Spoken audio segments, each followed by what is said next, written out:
Welcome back mga ka-TV. Ang video na tatalakayin natin ngayon ay ang Chapter 8 ng Omniscient Reader's Viewpoint, at kung bago ka lang sa channel ko ay huwag mahiyang mag-like, subscribe o follow at i-click ang notification bell para ma-notify ka sa susunod na video. Paalala, ang video na tatalakayin natin ngayon ay maaaring mag-iba mula sa ilalabas na anime. Hindi ko inaangkin ang mga drawing o anumang materyales na ipapakita. Ang layunin ko ay magpakita ng suporta at magbigay ng impormasyon tungkol dito.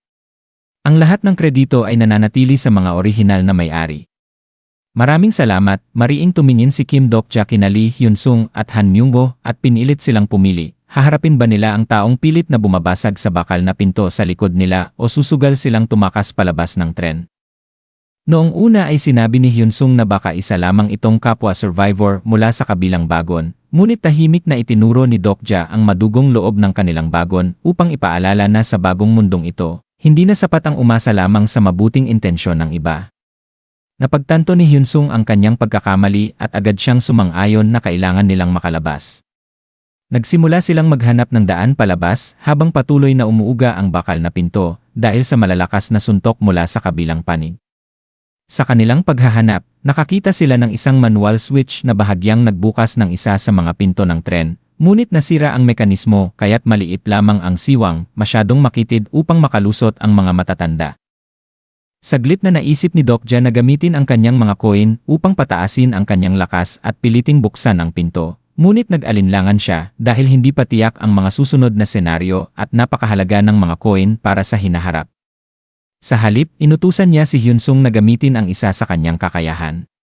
Sa pamamagitan ng kanyang eksklusibong skill na character list, sinuri ni Dokja ang impormasyon ni Hyun-sung at nakita na ang kanyang constellation sponsor, ang Master of Steel, ay nagbigay sa kanya ng stigma na Great Mountain Push. Sinunod ni Hyun-sung ang utos ni Dokja at nag-concentrate upang gamitin ang kapangyarihan. Lumaki ang kanyang mga kalamnan at sa tulong ng napakalakas na puwersa ay nagawa niyang itulak ang sirang pinto upang mas bumuka pa ito. Namangha ang iba sa biglaang lakas na ipinakita niya at nagsimulang magtiwala si Hyun-sung kay Dokja matapos makita na mas alam pa nito ang kanyang kakayahan kaysa sa kanya mismo. Sinamantala ni Dokja ang pagkakataon at agad silang pinatakas. Pinasakay ni Hyun-sung sa kanyang likod ang batang si Lee Gilyaung habang ang iba ay sumunod sa kanya palabas ng tren at papunta sa Dongho Bridge. Nagalit ang lumulutang na Dokaebi nang makita silang tumakas ng mas maaga sa itinakdang oras ng paghahanda. Gayunpaman, sa sandaling mabuksan ang pinto ng tren ay nagsimula na ang susunod na misyon, ang second scenario, Escape, kung saan kailangan nilang tumawid sa Dongho Bridge at makarating sa Oksu Station sa loob ng 20 minuto. Agad silang pinatakbo ni Dokja dahil alam niyang malapit nang gumuho ang tulay. Kahit na mukhang matibay pa ito sa paningin ng iba, alam ni Dokja mula sa kanyang kaalaman sa kwento na ilang sandali na lamang bago ito masira. Habang tumatakbo sila, tila may pag-asa pa silang makaligtas dahil si Hyun-sung ang nangunguna at napakataas ng kanyang stamina. Ngunit biglang nagbago ang sitwasyon nang may mabuo na napakalaking whirlpool sa gitna ng Han River. Mula rito ay lumitaw ang isang napakalaking ichthyosaur, mas malaki at mas mapanganib kaysa sa nauna nilang nakita.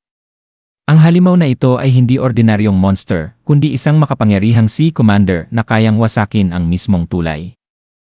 Sinimulan ang napakalaking ichthyosaur na atakihin ang mga haligi ng tulay, kinakagat ang mga paa nito at nagdudulot ng matitinding pagyanig.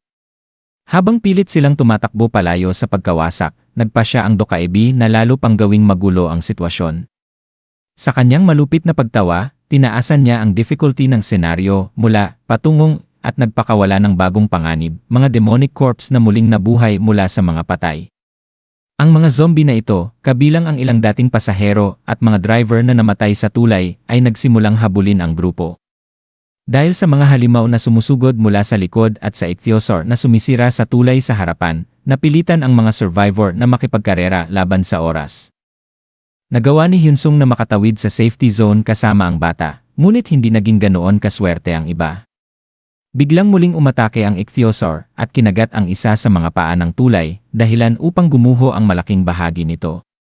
Ang malakas na pagyanig ay nagpalipad ng mga debris at tuluyang naghiwalay kina Dokja, Han Myung-woo at Yo-sangah mula sa iba nang humupa ang alikabok. Pilit na tumayo si Dokja sa gitna ng mga basag na konkreto at baluktot na bakal habang umiikot ang ichthyosaur sa magulong tubig sa ibaba. Nasugatan ang binti ni Han Myung-oh dahil sa pagguho at halatang nabigla ngunit buhay pa si Yo Sang-ah. Sa kabilang panig ng sirang tulay, wala nang magawa sina Hyun-sung at ang bata kundi sumigaw mula sa loob ng safety zone. Sa sandaling iyon, isang mensahe ang biglang narinig sa hangin. May isang constellation na nakialam at nag-activate ng isang bihirang phenomenon na tinatawag na Deus Ex Machina, na lumikha ng isang kumikinang na tulay na gawa sa liwanag na tumatawid sa pagitan ng mga sirang bahagi ng tulay. Agad na napagtanto ni Dokja na pinili ng constellation si Yo Sang-ah bilang kanyang incarnation at nais nitong mabuhay siya. Ngunit may malupit na kondisyon ang tulay na iyon. Ayon sa paliwanag ng mensahe, tanging pantay na bilang ng mga tao lamang ang maaaring tumawid sa tulay ng liwanag. Kapag di pantay ang bilang ng tatawid, agad itong mawawala. Agad na naunawaan ni Dokja ang trahedyang kahulugan nito. Tatlo silang natira sa bahaging iyon ng tulay, siya, si Yo Sang-ah, at si Han Myung-oh, kaya imposibleng makatawid silang lahat. Habang patuloy na umiikot ang ichthyosaur sa ilog at papalapit ang panganib, napagtanto ni Dokja na ang tulong ng constellation ay isa lamang malupit na laro para sa mga nilalang na nanonood sa kanilang paghihirap. Habang nanginginig sa takot si Han Myung-oh at nalilito si Yo Sang-ah kung ano ang gagawin. Tahimik na napagtanto ni Dokja ang malupit na katotohanan, kung may dalawang makakatawid at mabubuhay, may isang taong kailangang maiwan upang mamatay, at dito nagtatapos ang chapter 8 ng Omniscient Reader's Viewpoint. Sino sa tingin nyo ang maiiwan si Dokja Kim kaya?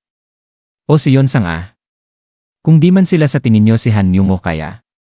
Mag-comment na sa baba kung sino sa kanila ang maiiwan at alamin natin ang sagot sa susunod na kabanata, kaya wag kayong mawawala mga ka-TV.